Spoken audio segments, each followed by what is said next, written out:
सभी प्रेस के बंधुवर, आज की कैबिनेट हमारे मुख्यमंत्री डॉक्टर मोहन यादव जी की अध्यक्षता में संपन्न हुई और इस बैठक में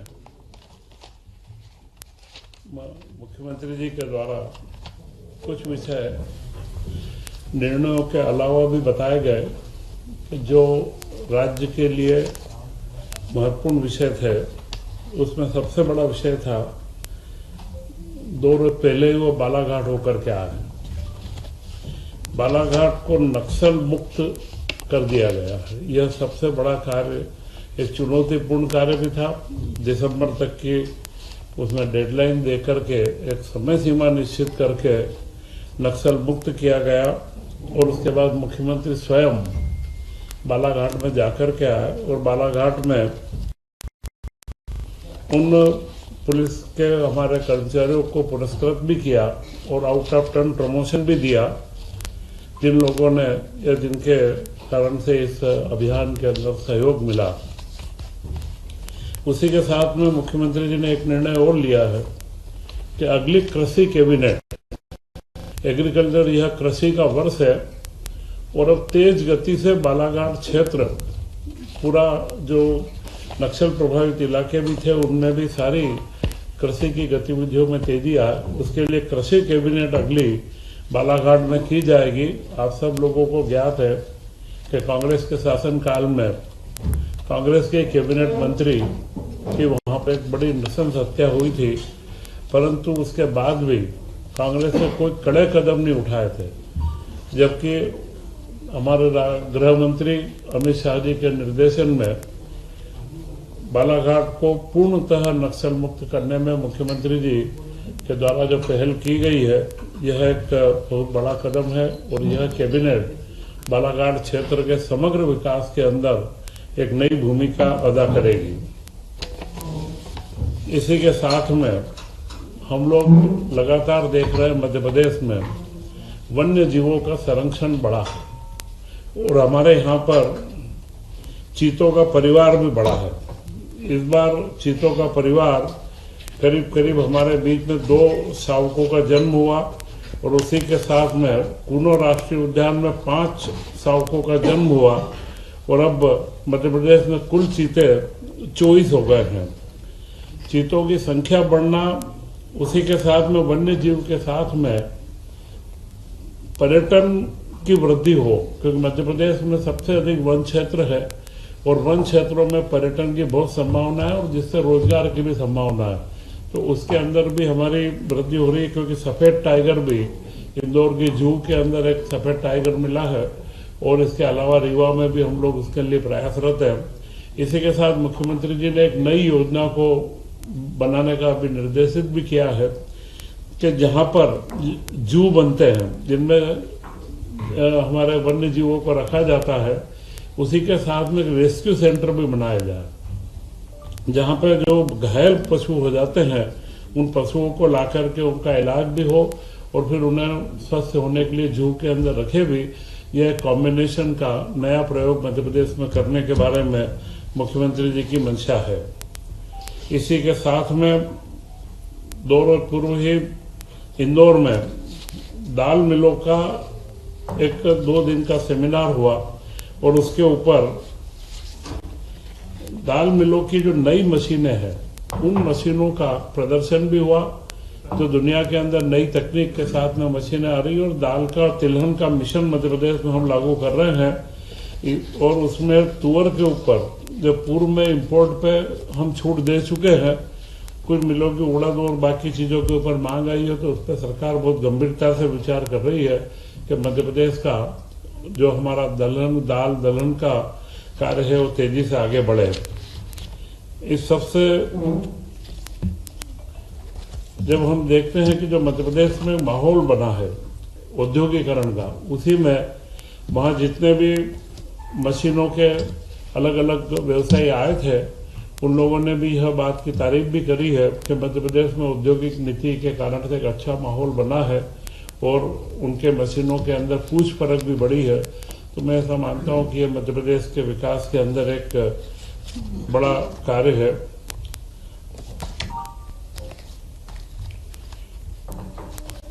इस सीजन में जो कृषि वर्ष हमने यह घोषित किया है, इसी में सबसे महत्वपूर्ण धान के समर्थन मूल्य में वृद्धि से किसानों को बहुत राहत भी मिली है। 25-26 में 51.74 लाख मीट्रिक टन से अधिक धान का उपार्जन मध्य प्रदेश में हुआ है और समर्थन मूल्य 2369 रुपये निर्धारित था। पिछले सत्र के एमएसपी से यह 69 रुपये अधिक था और पिछले खरीफ सीजन में धान का समर्थन मूल्य 2300 रुपये ही था। तो यह जो 69 रुपये अधिक होने से और यह समर्थन मूल्य के ऊपर 43,52,905 मीट्रिक टन का उपार्जन किया गया और 8,59,000 किसानों के द्वारा धान का इसमें पंजीयन किया गया था। तो इस वर्ष इसके 1436 केंद्र स्थापित भी किए गए थे और इसी के क्रम में अब गेहूं का सीजन अब चालू होने वाला है। तो गेहूं के लिए उपार्जन में 7 फरवरी से 7 मार्च की तिथि निश्चित की गई है और 26-27 के लिए 2585 रुपये जो केंद्र सरकार के द्वारा एमएसपी घोषित किया गया है, वह पिछले वर्ष से 160 रुपये ज्यादा है।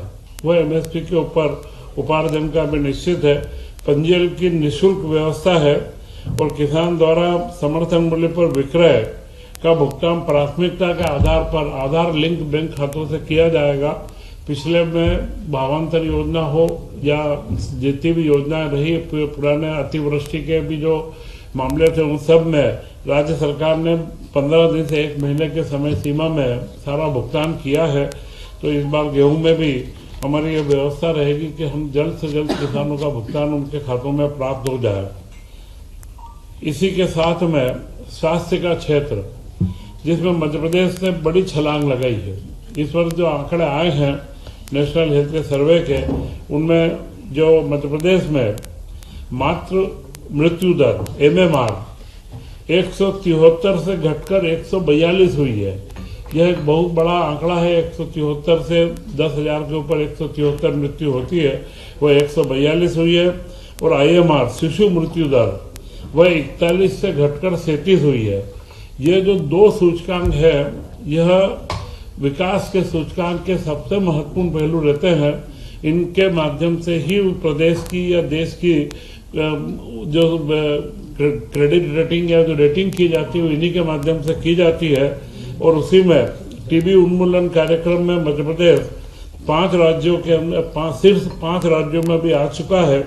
और सिकल सेल में, जिसके ऊपर लगातार हमारे राज्यपाल महोदय भी इस पर चिंतित रहते हैं, और सिकल सेल के अंदर व्यापक स्क्रीनिंग और उपचार की सुविधाएं भी विकसित करी है।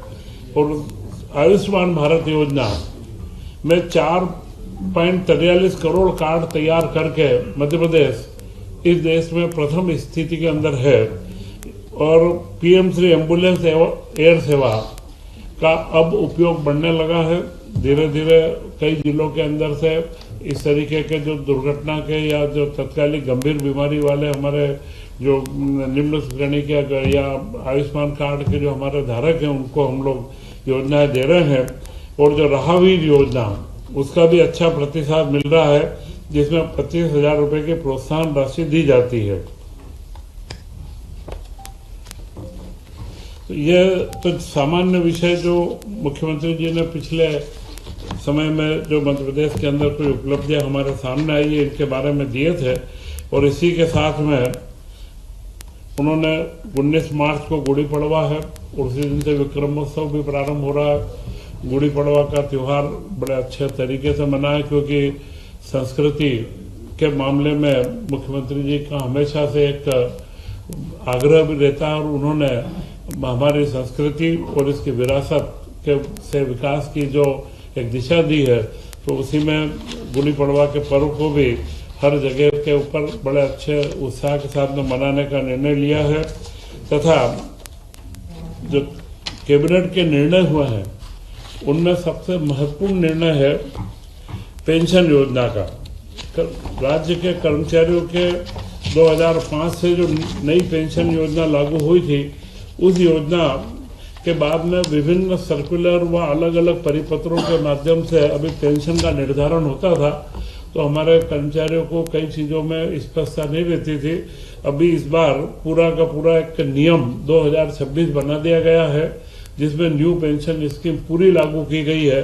और इसमें महत्वपूर्ण बिंदु है पारिवारिक पेंशन। जो केंद्र सरकार द्वारा पारिवारिक पेंशन का प्रावधान जरूर था, परंतु वह बहुत कम लोगों को मिल पाती है।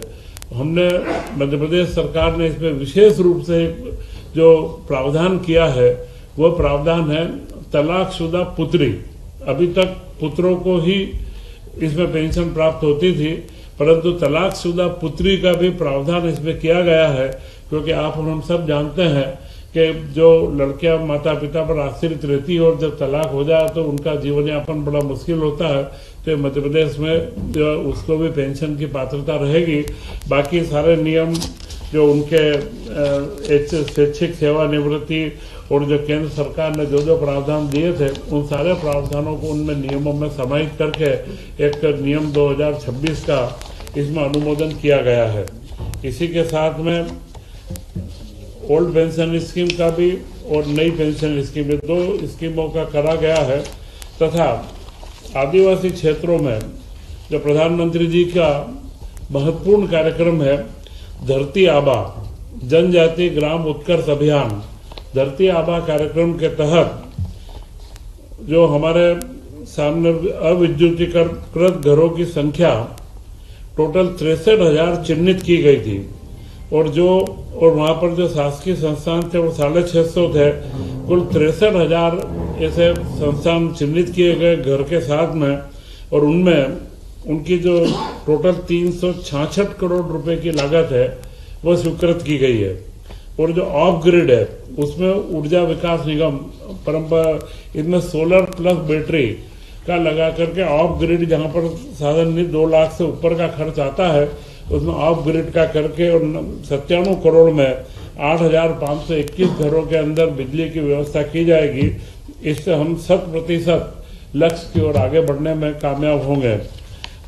इसी के साथ में उच्च न्यायालय में कंप्यूटर ऑपरेटर और इनके अंदर जो कई हमारे समर्थ है उनमें 5 साल की वृद्धि की गई है। पहले 40 साल था, 45 साल किया गया है, क्योंकि जो ट्रेंड कंप्यूटर ऑपरेटर वो आईटी के बच्चे हैं, उनको 5 साल की जो सेवा वृद्धि करने से उनके अनुभव को देखते हुए हाईकोर्ट में इसका लाभ मिलेगा। इसी के साथ कई योजनाओं की निरंतरता, जैसा आहार अनुदान योजना, एकीकृत छात्रावास योजना जनजाति कार्य विभाग के अंदर है, और सीएम राइज विद्यालय योजना, आवास सहायता योजना, जनजाति कार्य में छात्रवृत्ति, शुल्क प्रतिपूर्ति और विदेश अध्ययन की योजना, और महिला बाल विकास में मुख्यमंत्री कोविड 1.9 बाल सेवा योजना। इन सारी योजनाओं की निरंतरता की स्वीकृति भी इस कैबिनेट के अंदर दी गई है। तो यह कैबिनेट के जो महत्वपूर्ण पहलू थे मैंने आपके बीच में रखे हैं। अगली विधानसभा का सत्र है, उसमें 18 तारीख को बजट पेश किया जाएगा, और मुझे लगता है यह बजट अपने आप में एक बड़ा संतुलित और विकास उन्मुखी बजट होगा। तथा मुख्यमंत्री मोहन यादव जी के नेतृत्व में मध्य प्रदेश ने जिस तरीके से हर क्षेत्र में जीडीपी के अंदर भी विकास हुआ है, औद्योगिकरण के अंदर विकास हुआ है, और करीब करीब 8 लाख करोड़ से ज़्यादा के प्रस्ताव हम जमीन पर उतार चुके हैं। तो यह जो सारी उपलब्धियां हैं, इन सारी उपलब्धियों के बारे में अब अगली बार आप लोगों के बीच में हम रह करके चर्चा करेंगे। विधानसभा का सत्र भी अब 16 तारीख से प्रारंभ होने वाला है। तो मैं पुनः आपको गुड़ी पड़वा से हिंदू नव वर्ष के प्रारंभ की जो अगले शुभकामनाएं देता हूँ। जय हिंद, जय भारत।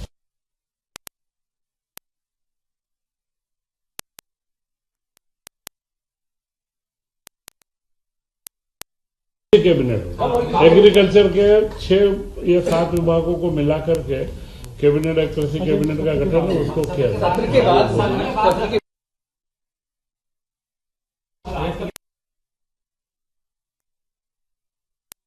जो पैसे कम मिल रहे हैं, इसमें कोई आप ठीक है?